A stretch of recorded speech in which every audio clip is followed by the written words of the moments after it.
नमस्कार दोस्तों, स्वागत है आप सभी का समाधान एजुकेशन के इस यूट्यूब चैनल पर। साथियों, आज के इस वीडियो में हम लोग बात करेंगे रीट की नई भर्ती को लेकर। तो रीट की जो न्यू वैकेंसी है उसको लेकर हम बात करेंगे। तो कई सारे क्वेश्चंस हैं जिसके अकॉर्डिंग हम लोग इस पर चर्चा करें कि रीट में नई सरकार आएगी तो क्या नए बदलाव होंगे।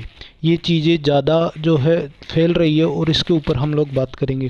तो सबसे पहले मैं आप सभी को बता दूं कि अगर हम पैटर्न देखते हैं, पिछला पैटर्न जो देखते हैं, तो 2011 में आरटेट होती थी एक तो, और दूसरी होती थी मुख्य परीक्षा, जिसके आधार पर जो है वो आपके सिलेक्शन की प्रोसेस को कंडक्ट करवाया जाता था। आरटेट उसके बाद में, आरटेट को पास करने के बाद में मुख्य परीक्षा आपको देनी होती थी।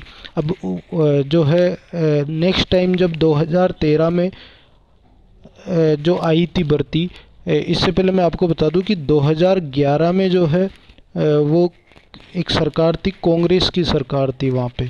अब यहाँ पर अगर हम बात करें 2013 में जब सरकार चेंज हुई, पार्टी चेंज हुई, तो उस समय पर क्या हुआ कि उस समय एक ही पेपर जिसका नाम रीट रखा गया कि हम टेट को हटाते हैं और हम रीट के आधार पर ही जो है सिलेक्शन करेंगे। तो सिलेक्शन का जो माध्यम रखा गया वो रखा गया रीट, ओनली रीट। तो यही भी एक पात्रता परीक्षा होती थी और इसी के आधार पर जो है कुछ वेटेज जोड़कर यहाँ पर जो है वो परीक्षा कंडक्ट करवाई जाने लगी। इसके बाद में अगर हम बात करें आगे की, तो आगे के जो प्रोसेस है वो आती है फिर 2018 भर्ती। तो 2018 भर्ती में रीट के ऊपर ही जो है सिलेक्शन होता है। लेकिन इसके बाद में 2018 में जो है सरकार बदल जाती है, एक और भर्ती होती है, वहाँ पर भी पात्रता सिर्फ रीट ही नाम रहती है, पात्रता और मुख्य परीक्षा दोनों एक ही होती है। उसी के आधार पर जो है परीक्षा को कंडक्ट करवाया गया। लेकिन यहाँ पर लेवल 1 की ही परीक्षा होती है 2021 में, लेवल 2 की नहीं होती है। तो फाइनली अगर हम बात करें कि 2018 के बाद में अगर लेवल 2 की हम बात करें तो डायरेक्ट डबल पेपर में इन्होंने एंट्री की है। तो मैं आपको बता दूँ कि जब फिर कांग्रेस आई तो इन्होंने डबल पेपर की तरफ झुकाव अपना दिखाया। तो आपको एक चीज़ समझ में आई होगी कि कांग्रेस चाहती है डबल पेपर हो और बीजेपी चाहती है सिंगल पेपर हो।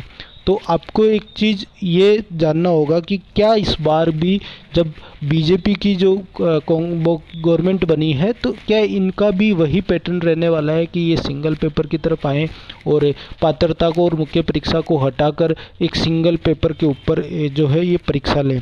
तो मैं आप सभी को बता दूं, देखिए आपको एक चीज़ बता दूं मैं, टेट जो परीक्षा होती है ये लेना अनिवार्य होता है। या तो ये ले लीजिए या फिर सीटेट के आधार पर आपको सिलेक्शन का प्रोसेस आप दिखाइए।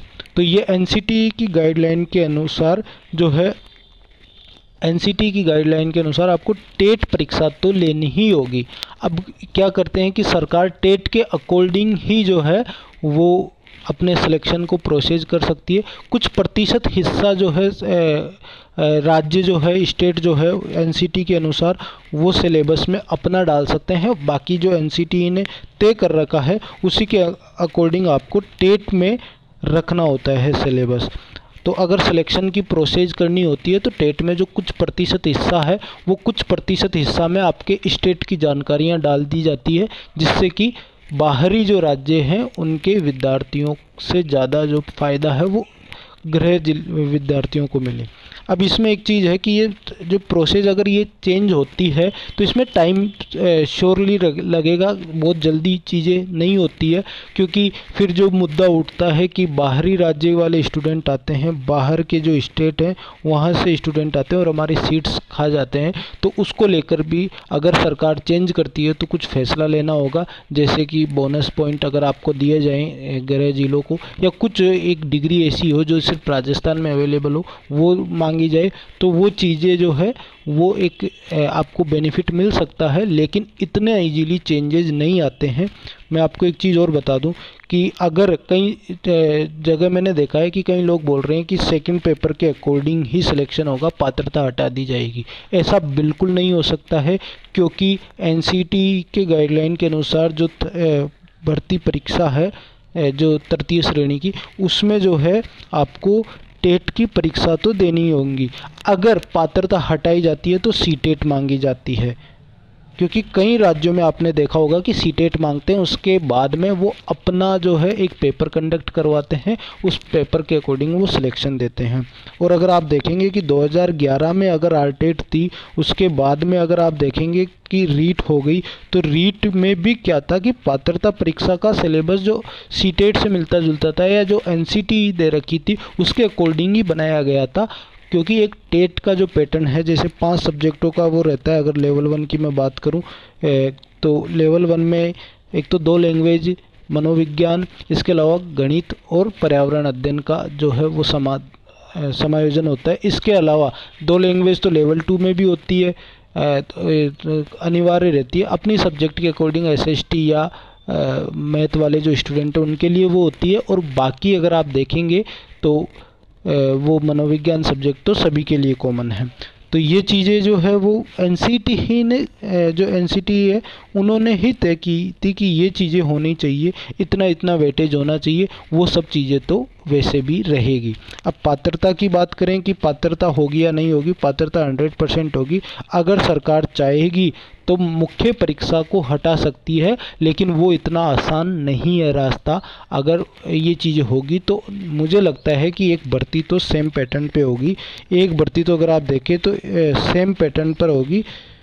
इसको चेंज करना, अपने आप को चैलेंज करना होता है, क्योंकि अगर आप देखेंगे कि बहुत टाइम लगेगा इस चीज़ में, बहुत चीज़ें चेंजेज होगी। इसके अलावा अगर हम देखें तो नेक्स्ट भर्ती जो होगी इसके बाद में जो आएगी अभी नई भर्ती, उसके बाद में, क्योंकि आपको पता है कि डबल पेपर तो होंगे ही, रीट की डबल वैकेंसियां निकाली जाती है। अगर आप देखेंगे कि 2021 में भी लेवल 1 की एक भर्ती निकली थी, उसके बाद में 2022 में भी जो है लेवल 1 और लेवल 2 दोनों भर्तियां निकली थी। 2021 में लेवल 2 का पेपर रद्द होने की वजह से वो सारी पोस्ट जो है वो 2022 में शामिल कर दी गई थी। तो वैसे भी हर सरकार डबल भर्तियां रीट की तो 5 साल में निकालती ही है, इससे ज़्यादा निकले तो वो किस्मत वाली बात है। बाकी 2 पेपर तो आपके होंगे।